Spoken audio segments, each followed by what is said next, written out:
Perfect. Thank you, Ella. Good afternoon, everyone. Welcome. Thank you for joining us. For those of you who don't know me, my name is Anita James. I am the Executive Director of the Nepean, Rideau, and Osgood Community Resource Center. I first want to acknowledge that our work takes place on unceded Algonquin and Anishinaabe territory. We are committed to strengthening our relationship and work with Indigenous peoples. Our organization and our programs and services will continue to strive to learn and take action towards truth and reconciliation. So some of you are familiar with our organizations, but some of you may need to know a little bit more of who we are and what we do. So the Nepean, Rideau, and Osgood Community Resource Center, also known as NROC, is a community and social service organization. We deliver a wide range of free programs and services, many of which we provide with our numerous partners and community stakeholders. We strive to improve the health and well-being of our diverse residents and communities across a very vast catchment area of Nepean, Rideau, and Osgood. Our programs and services support children, youth, adults, older adults, individuals, families, immigrants, and newcomers. Some examples, we're speaking of one specific example this afternoon, but some other examples of programs and services include counseling services and mental health groups, crisis supports such as food support programs, after school programs and camps, many programs for children, youth, and families. Prenatal support for new moms, early childhood development. We support residents in neighborhoods to connect and to lead activities in their communities. And of course, we provide social, recreational, and educational programs for older adults. We're also a part of a coalition of community health and resource centers. There's 13 centers, we're one of them. Some of the people attending this afternoon are part of that coalition. So collectively as a coalition, we work on big priority areas such as mental health strategies, poverty reduction, food security, and many more that impact our communities across the city. So although NROC works in programs, delivers programs and services that focus in our catchment area of Nepean, Rideau, and Osgood, we do work with partners across the city. And our elder abuse response and referral services that we'll be talking about this afternoon, or as we call EARRS, is one of those citywide services. It's a bilingual program, the only one of its kind in Ottawa. It offers elder abuse case management, support for older adults, consultation support with service providers, caregivers, family members, and friends. You'll hear much more about this in greater detail from the staff who oversee and run the program. But first, I want to introduce you to our initial speakers this afternoon. John Johnson was an esteemed lawyer for over 40 years. In both his professional and personal life, he has worked to ensure the protection of the elderly. He has published articles and regularly speaks on topics related to the field of elder law.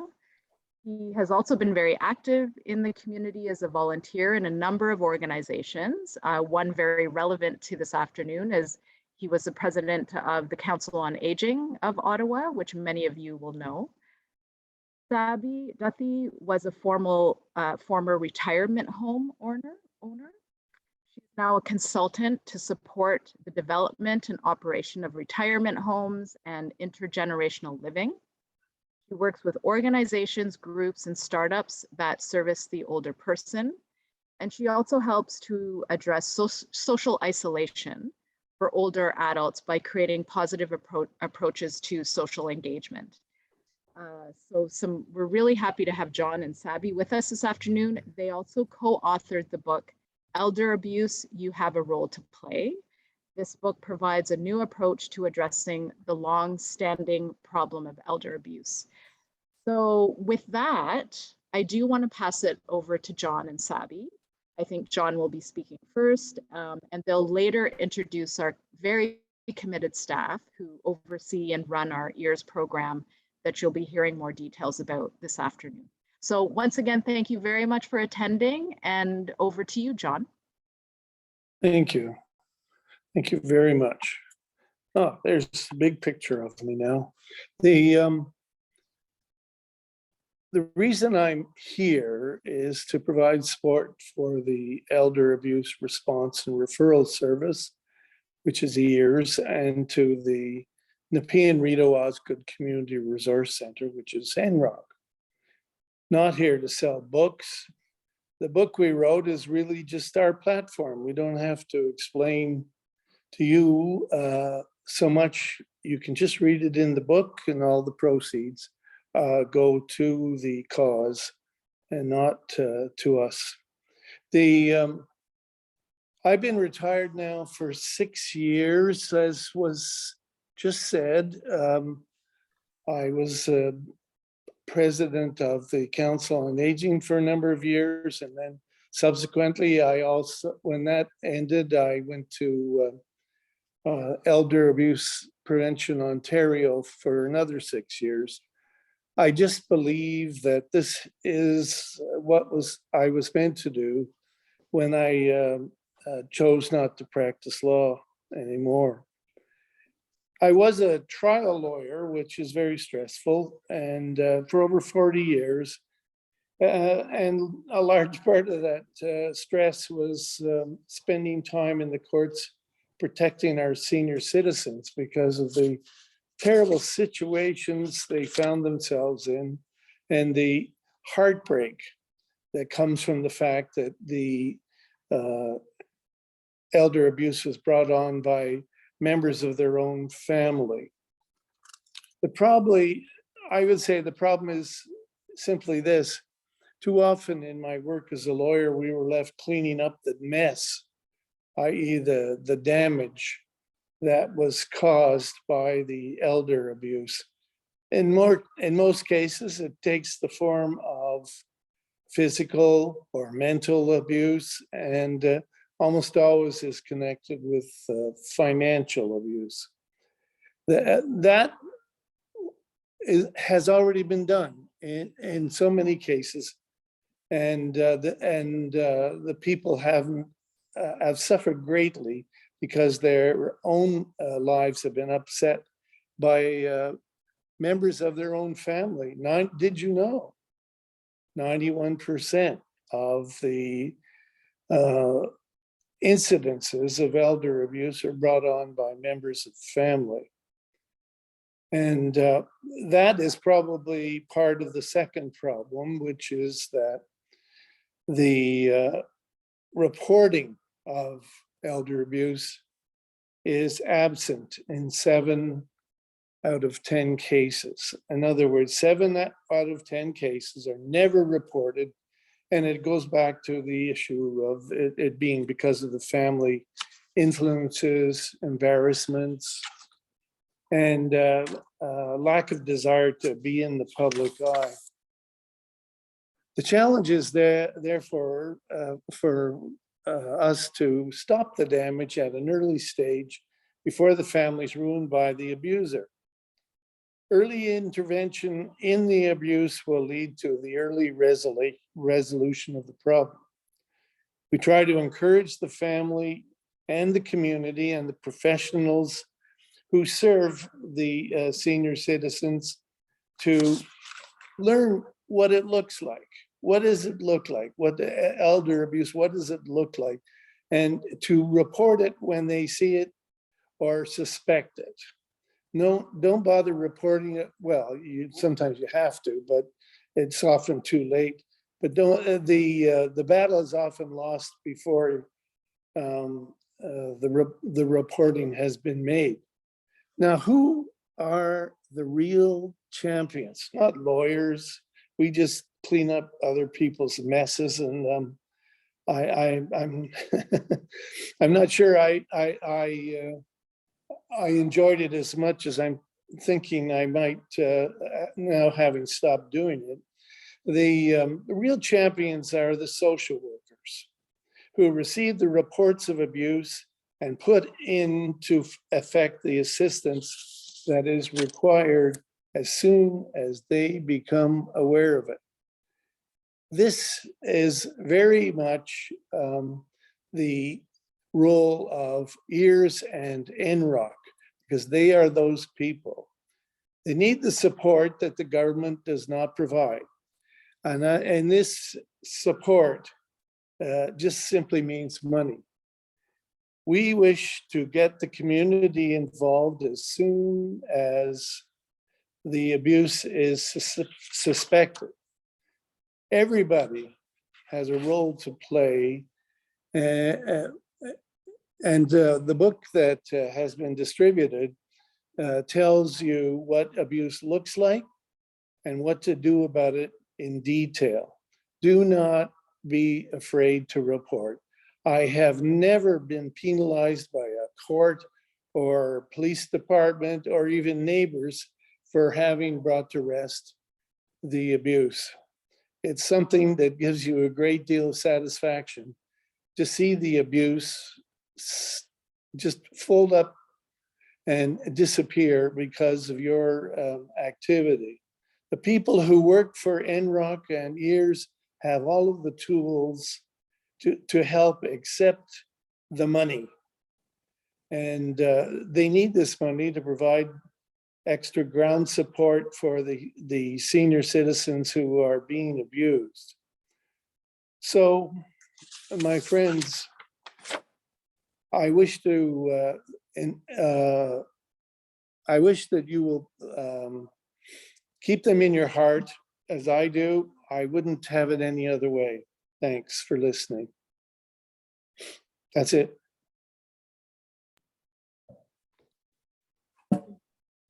Okay. Hi, so I'll just, so I was the other co-author of the book. Here it is. Elder abuse, you have a role to play. So John's already summarized what we're looking at in terms of with respect to elder abuse, but I'll just summarize quickly who I am. So I have had the greatest privilege, I think, in life of looking after older people. And I actually started this in my late 20s. So I've owned and operated 2 retirement homes, and I exited in 2016. And I know John because I'm a lawyer by training, and I got to article with him. And now we're reconnected again by this book. One of the knowledge of law, and one of the reasons why I went into it, I was fully aware of elder abuse. So I actually understood it back in my late 20s. But I'm also aware of a lot of the isms in the world. And I've experienced racism and sexism. And I said to myself, oh my God, I'm not going to experience ageism. So that was one of the reasons I think that spurred me to kind of get involved in this book. I exited out of the retirement home business when I sold it back in 2016. And I thought that I was doing an amazing job looking after older individuals. But it's only when I started researching the book and I was out of the industry that I realized how grave the problem is with respect to elder abuse. Like in the retirement home industry, we only really get to look after 8 to 10% of the population. What happens to the rest of the 90%? What happens to those that are in the community and don't have anywhere to go, don't have any support? Where do they go? Who do they call? What are the services out there? If I myself, who have been in this for close to 25 years, realize this now, what about our older individuals who are in the community who don't know this? So this is where ENROC comes in and their program. And John's already explained the great work that they do. And I'm proud of the work that you guys do. It's absolutely amazing. And the reality is, I've been in private business. I've worked in private business. In the last 2 years, I've been exposed to the nonprofit world, and it's a totally different world. In order for us to continue doing the work we're doing, we need a fusion. And that's really what we're looking to do today. We're looking to get ideas. We're looking for collaboration. We're figuring out how we can be a social enterprise. How can we be a social enterprise? So at the end of the day, we are helping the individuals that really, really need the support. So Kim, I'm going to open it up to you because you are right there on the ground listening to all those calls that come in. So do you want to share some of your stories with our guests today? Thanks, Abby. Really appreciate you talking about the retirement home industry. And I think you made a really good point there in that what about people who are not in a retirement home, who don't have people around them to help support them if they're something going on. And I really appreciate everybody here today. I'm going to do my best to give you a snapshot in about 10 minutes of what our program is and what we do. First, I'd like to mention that I've been with EARRS for about 5 years now, and so with the Elder Abuse Response and Referral Service for 5 years. And EARRS been operating the program for over 15 years now. And actually, I contacted EARRS in my previous role in another job when I encountered elder abuse situations. And through working here for 5 years now, I've learned more and more, and that there's no easy solutions. These situations are difficult, and sometimes it takes a lot more than just calling a helpline to figure out what to do. So the unique thing about EARRS is that it's the only program in Ottawa that offers elder abuse case management support for older adults, as well as local consultation support for concerned service providers, family members, friends, and neighbors who encounter these situations and they don't know what to do. So what is unique about EARRS is that in addition to providing information, referrals, emotional support, safety planning, like other helplines do, the program is designed to offer more individualized assessments through our intake process. And we can offer this specialized case management support and then offer ongoing support to older adults who need these ongoing services. In fact, you know, sometimes we'll be working with somebody for a few weeks, a few months, even up to a couple of years. And when I say we, it's me.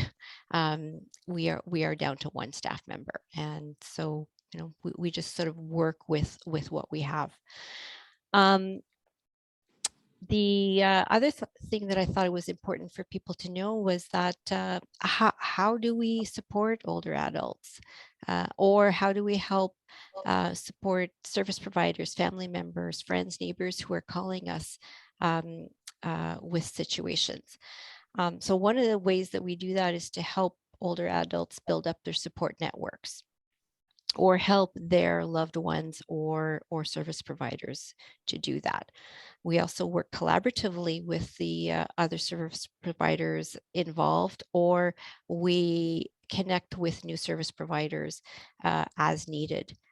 We can also make sure that people connect with these services rather than offering a simple referral. We can offer referrals all we want, but sometimes people really need the help to make that actual connection and to start working with perhaps a healthcare organization or a local organization for things like transportation needs, social activities, those kind of things.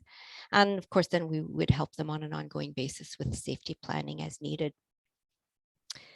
So a lot of the work that I do with adult clients, older adult clients, as well as service providers and others who reach out to us, is by exploring options on how to improve or remedy the situation, problem solving with them to figure out sort of what might work best in their situation. We always want to give people autonomy and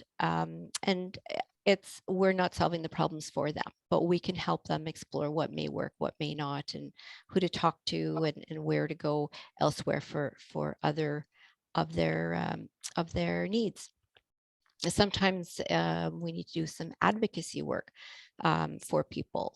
There's also a need for practical support a lot of the time. In terms of calls and caseloads, we receive approximately, on average, 3 calls per week, 3 new calls to our intake line per week, and carry a caseload of approximately 40 clients each quarter. Prior to the pandemic, I would meet with people in person when needed. Unfortunately, for obvious reasons, I wasn't able to meet people in person, but I'm starting to now, and when it's appropriate, and with, of course, COVID safety precautions in place. And as you can imagine, elder abuse is often complex with multiple risk factors, which I'll try to illustrate a little bit by sharing a couple of client situations that I've worked with in a few minutes. But first, as you may know, elder abuse can take various forms, can be physical, sexual, psychological, emotional, and financial abuse. And it could also be neglect, and it's often a combination of these. With regards to financial abuse, it's the most common form of abuse that people call us about, and it's very often accompanied by emotional or psychological abuse. It can occur with or without the older person's knowledge or their consent.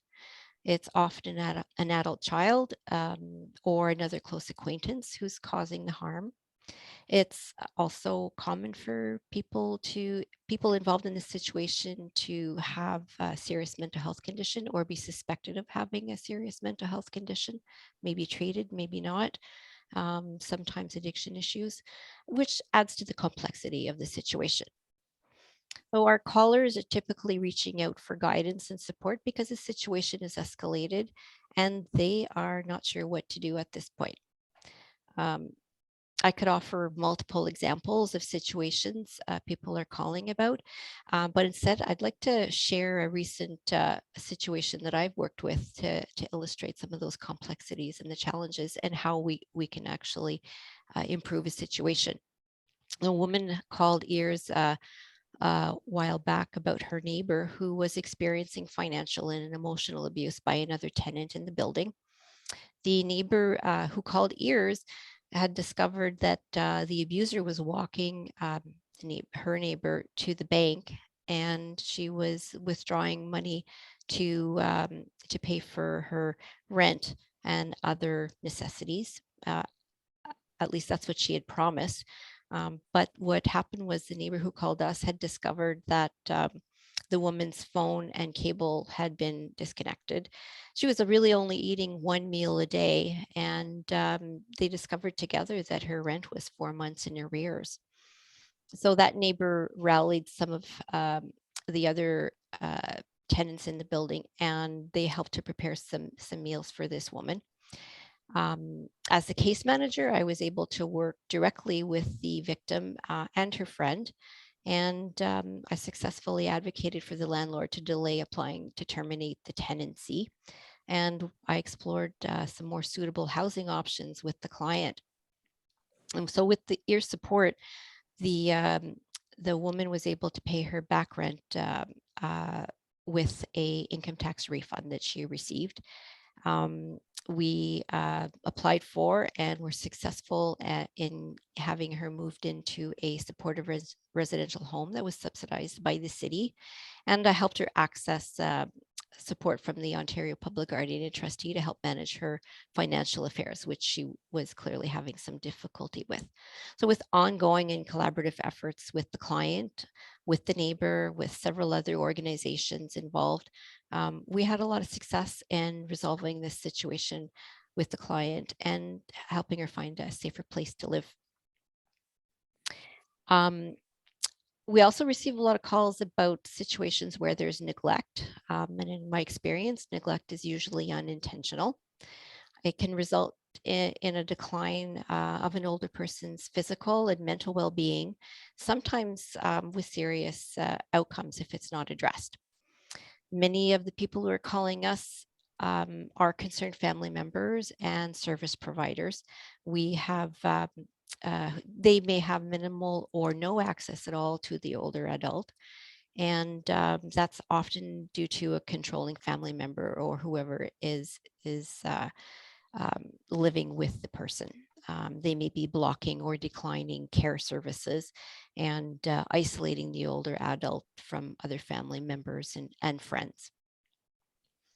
And in a lot of these situations as well, there's a financial component, but not always.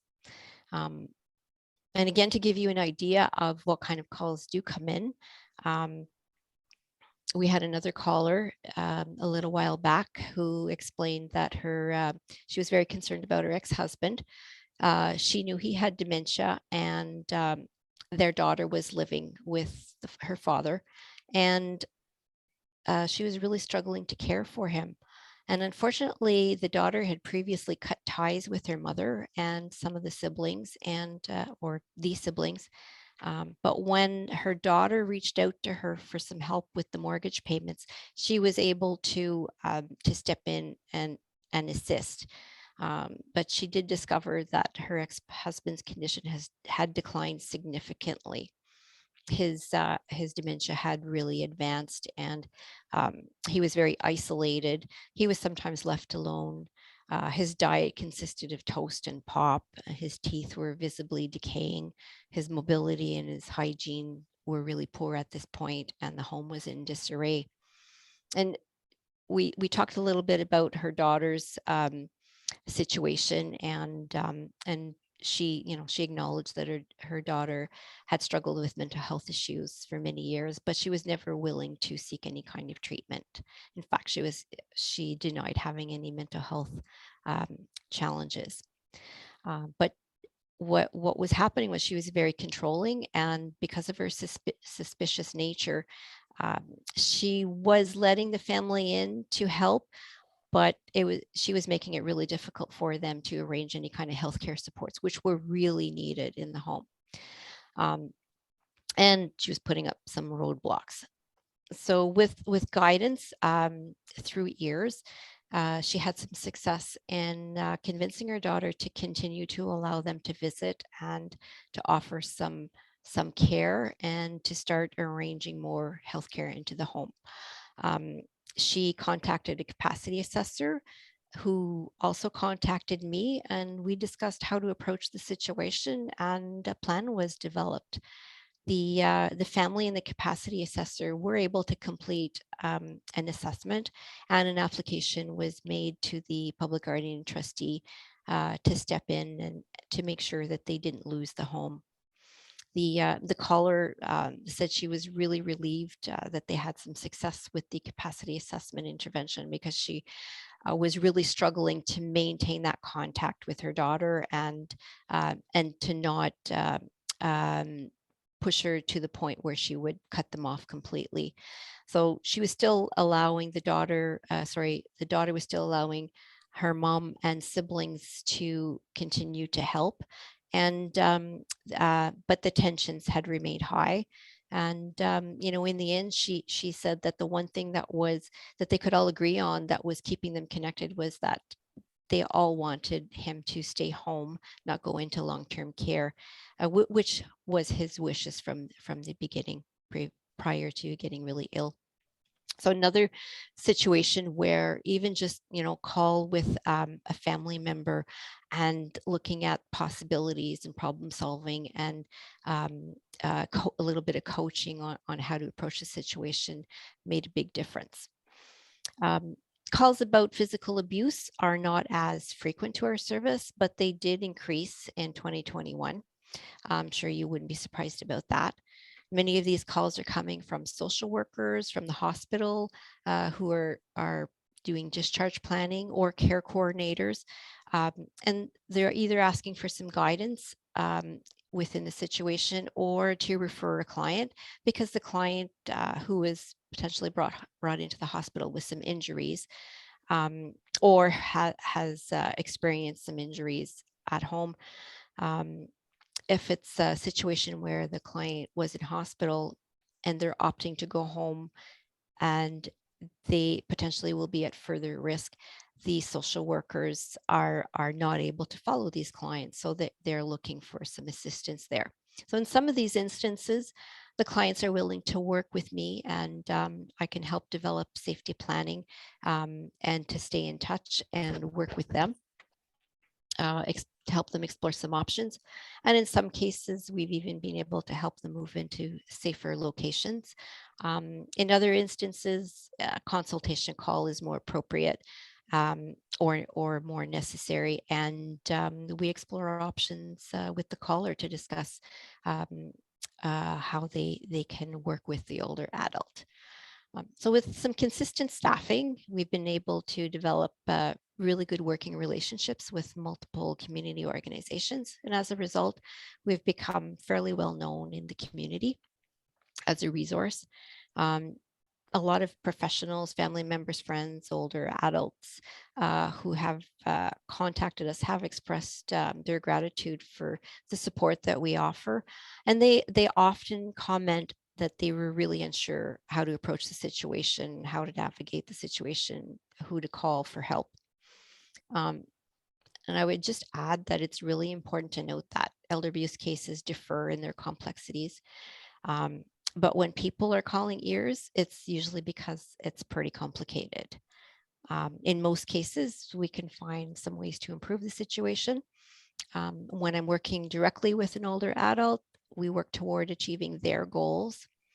And it's really difficult for people to make these changes. It takes time. It's also really difficult to intervene in these complex situations. And again, it takes time, but with some patience and some persistence, many situations can be improved, especially when there's collaborative efforts. And sometimes they're even fully resolved. So I hope I've been able to provide you with a good overall snapshot of what we do. And I'd like to introduce Brad Spooner, our program manager, and who has actually been working with the program much longer than I have, since the beginning, I think. And he'll share a little bit more about why we've invited you all here. Thanks, Kim. Up to you, Brad. Thanks. Can everybody hear me okay? Yeah. Ella, can you hear me? Yes, I can hear you. Okay, perfect. Because somehow I've managed to do something wonky with my screen here. So I just wanted to make sure that I was being heard. Thanks, Kim, for the introduction and and laying the foundation of the program EARRS. A little bit about my experience. I've been with NROC, I believe it's 16, maybe it's 17 years. I've kind of lost track a bit, and I've managed plenty of different projects in the community, different services over the years, and the EARRS service continues to remain a passion for me, and of course for NROC, and it still remains a top priority in terms of the services that we deliver out of our organization. So I want you to think for a minute. Imagine the city of Ottawa being free of elder abuse, child abuse, or any abuse for that matter. Okay, I think that's enough time to think about it, because we know this is never going to be the case. But I think one of the things that we can probably imagine is a more complete response to the issue of elder abuse. The other day, I'm going to say a couple of days ago, I received a document that was called Future Us, a roadmap to elder abuse prevention. And this came from the Canadian Network for the Prevention of Elder Abuse. So it's a pan-Canadian engagement strategy that was developed for people of all ages. So that particular roadmap was to be focused on the citizens, advocates, professionals, and leaders in the communities and governments to sort of help us work from different parts of society on a shared project to prevent violence and abuse of older people in their homes. That's pretty much a quote. I didn't come up with those words. That's comes out of that particular document. The one the one keys that I took out of it, though, was the key word right at the very end, homes. And John alluded to this. This is because, as he said, 91% of elder abuse cases in Canada are at the hands of a family member. And in many cases, the family members live with the victim. We know that retirement homes and long-term care facilities have mandatory reporting. And I know it's important that if we see abuse that we report it out in the community, but there isn't actually a full mandatory reporting required in the community. There is with child abuse, but we're not fully there yet with elder abuse. Hopefully, hopefully we get there one day. But in the interim, we're not there yet. So I also dug up a few other interesting stats, which I think will put some things into perspective. There are now more seniors living in Ottawa than there are children and youth. And this trend is just going to grow. And, they're estimating by 2030 that in Ottawa alone, population count for seniors, 250,000. That's a huge number. As a city, we just hit 1 million as a population a year ago. And I don't know in 8 years from now, but all I do know is that 250,000 represents a large portion of our population. And the World Health Organization, there's an overall prevalence in the community of about 15% of seniors 60 plus have experienced some form of abuse. And this number is underreported. And, I can't explicitly say what that percentage is. But what I do know is it is underreported. And it's simply because who wants to report a family member? They're their children. And because so many seniors live with their children and it is the children who are the abusers, it's a very fine line as to whether you're going to report or not report. So that's how we know that it's underreported. The other thing is that this sort of roadmaps identified 3 things, and I can confirm this as being accurate. And they're so much aligned with prevention and, education, awareness, training, and establishing committees to work on the issue of elder abuse is awesome. It's needed because that's the only way we can take a step forward. But when prevention is applied to elder abuse, from my experience, there's an uptake in the need for a frontline response. And this is where the challenge lies.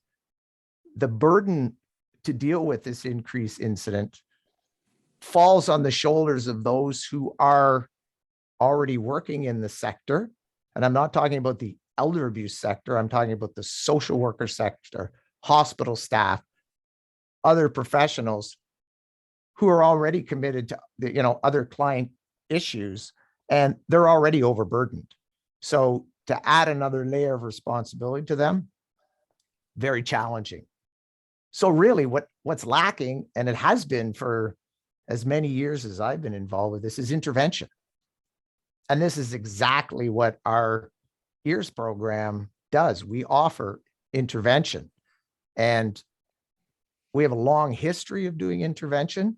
We also have a long history of doing prevention. But a lot of our work is based on project funding. We are constantly in this vicious cycle of applying for funding.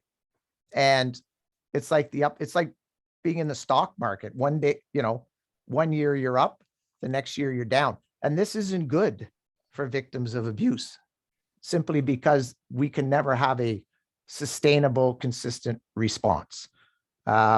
So more specifically to the funding part,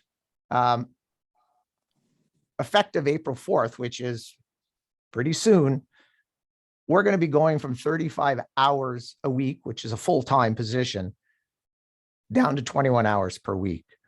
And I think we can all sort of agree that that's not good for the community.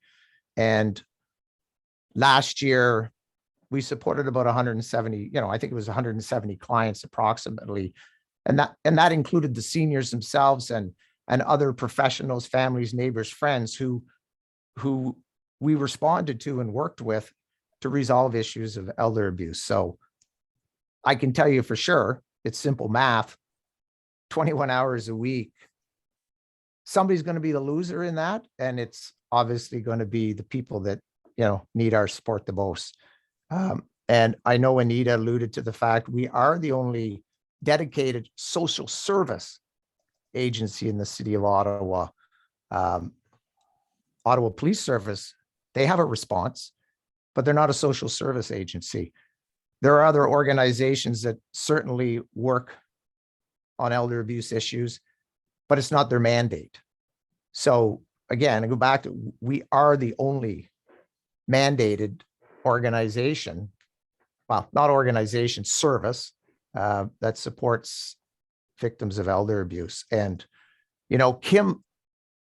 Kim's been so passionate about this that she's agreed to stay on part-time moving forward for a little while, at least in hopes that we can create collaborations and strengthen our partnerships to raise the necessary dollars to support a full response.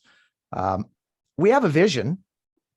We've talked about that vision many times here at NROC and what would be ideal in the city of Ottawa. And it's not just NROC talked about this. I've been on multiple committees over the years, and it's, it comes up as a vision for the city of Ottawa to have a full response, which is really having the prevention aspect of it so that we can get out and create the education awareness and provide training to others, but then having a frontline support mechanism in place so that when those phone calls come in, because that's exactly what's going to happen, the more awareness that's created, the more training that's done, the more the telephone rings or the emails go, the demand on the frontline service.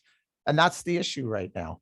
Major issue is that there has to be a place for people to call to get support. And that's what we're trying to do. And this is why we're trying to create collaborations and find different ways to create sustainability. But why you're on the call today is because we need your help.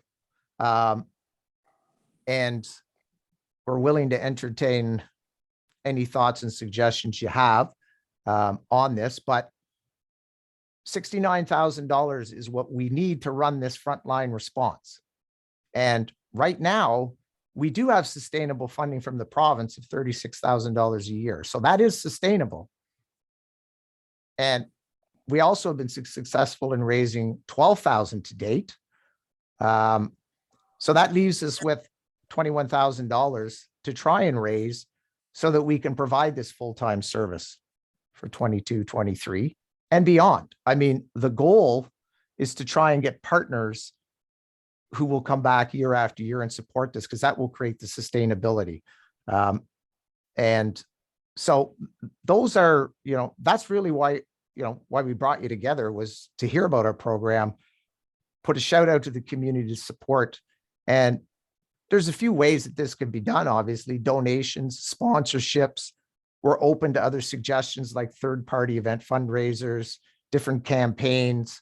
Who do you know that we haven't been able to get in contact with who might have an interest in supporting this particular program? And the reality is, I think we all have a sense of social, a sense of social responsibility in who we are and what we do in the community. And this is, social responsibility is obviously one of the big things, is protecting the individuals who have laid the groundwork for us, prior to us being where we are. So anyways, thank you so much for your time. And I am available to follow up with, to discuss how you can support us, how we can support you. how we can collaborate and work together to make this a win-win on both sides. So I'm hoping that you can help out with this. But before I stop talking, I do want to thank Ella for her coordination behind the scenes on the logistics here. And of course, John and Sabby have graciously been supporting our work, and Kim for insight, and of course, Anita for the opening remarks and her commitment as well to working with myself and Kim and others to try to create sustainability. So we'll now open it up to any questions you may have, and certainly you can put them in the chat box as well, or if you just want to connect with me later and ask questions, I think most of you know how to get a hold of me on my email address, bspooner@nrocrc.org. Thank you. So it's open for any questions you may have at this point.